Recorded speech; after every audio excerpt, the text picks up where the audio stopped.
Pastor, saudara-saudara yang terkasih dalam Kristus, setiap kali memasuki pekan suci, kita selalu diajak bersama untuk mendengarkan kisah sengsara Tuhan kita Yesus Kristus, dan juga nanti kita akan mendengarkannya kembali waktu Jumat Agung.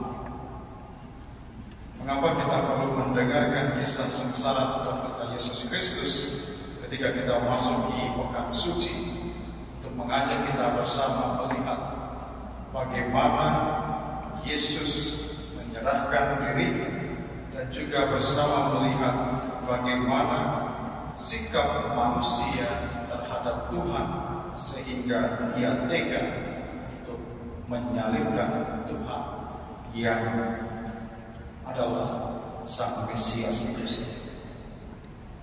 Kalau kita melihat bersama dalam kisah sengsara pada hari ini, ada dua tokoh yang juga paling banyak disampaikan selain Yesus, ialah Pilatus dan orang-orang Farisi.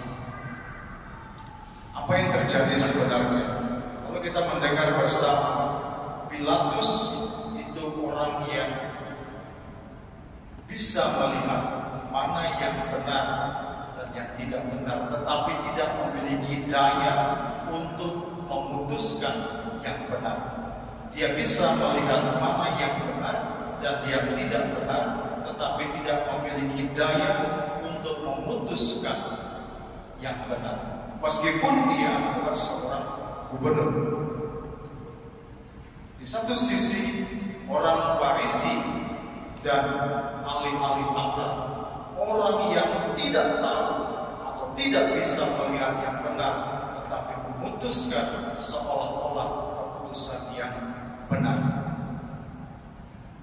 Ketika merefleksikan tentang ini, saya teringat beberapa hari yang lalu ada satu video kecil yang sangat menarik, memberi inspirasi. Seorang profesor yang mengajar hukum sivil di suatu universitas, ketika memasuki ruangan kelas, yang melihat para muridnya, lalu mengatakan kepada salah satu mahasiswa, "Kamu yang ada di pojok itu, namamu siapa?" Lalu mahasiswa ini menyebutkan namanya. Lalu profesor itu mengatakan, "Saya tidak suka melihat kamu, tolong kamu keluar, jangan ikut kelas saya. Jadi mulai sekarang jangan ikut kelas saya lagi, saya tidak suka melihat kamu di kelas saya." Si mahasiswa ini terkejut. Tapi dia bilang, "Tapi profesor," dan "jangan berdebat, tolong keluar dan tinggalkan kelas." Jadi mahasiswa ini keluar. Sementara mahasiswa yang lain, teman-temannya, hanya menoleh dan terheran-heran apa sebenarnya yang terjadi. Ketika sudah keluar, lalu profesor ini mengatakan, "Menurut kalian, apakah tindakan saya benar?" Mereka semua serentak menjawab, "Tidak benar." "Kalau tidak benar, apa yang harus dibuat?" Mereka terdiam. Lalu profesornya mengatakan, "Kalian datang di sini bersama untuk belajar tentang hukum. Hukum itu memiliki tugas untuk melindungi setiap orang. Kalian datang sebagai mahasiswa hukum untuk melindungi orang-orang yang membutuhkan.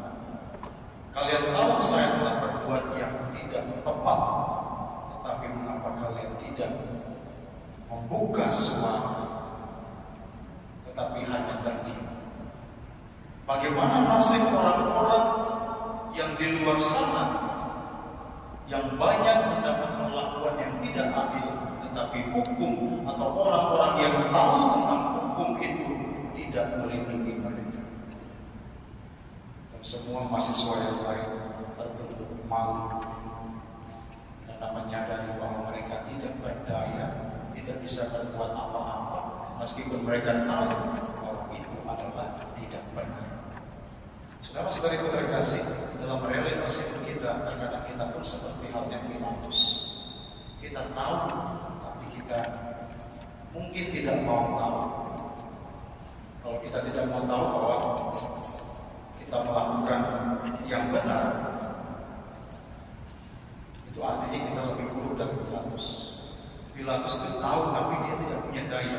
Bukan tidak mau tahu, itu beda. Tidak mau tahu itu ini bukan masalah saya. It's not my problems. Silahkan urus masing-masing. Itu orang yang tidak mau tahu. Tetapi orang yang tidak berdaya, dia tahu tetapi hanya menutup mulutnya. Saudara sekali terkasih, kita diminta bersama untuk tidak menutup mulut kita terhadap kebenaran. Bicaralah apa yang benar, sampaikanlah yang benar, pertahankanlah yang benar, dan lindungilah orang-orang yang membutuhkan perlindungan dan yang benar. Bukan melindungi orang yang salah. Kita bisa melihat dalam refleksi kita, dalam renungan kita, sudah berapa banyak orang benar yang kita selamatkan. Atau sebaliknya, sudah berapa banyak orang salah yang kita benarkan. Silakan dilihat dalam perjalanan hidup masing-masing. Mana yang lebih banyak? Melindungi orang yang benar atau melindungi orang yang salah? Atau membenarkan orang yang salah? Kalau lebih banyak yang ini, maka bertobatlah. Tapi kalau lebih banyak melindungi yang benar, bersukacitalah. Kita sudah ada di jalan yang benar. Pesan saya satu, kalau kita masih melindungi orang yang tidak benar, bertobatlah. Ini masa pertobatan, berbaharui diri, agar Tuhan memberikan kita berkatnya. Tuhan memberkati.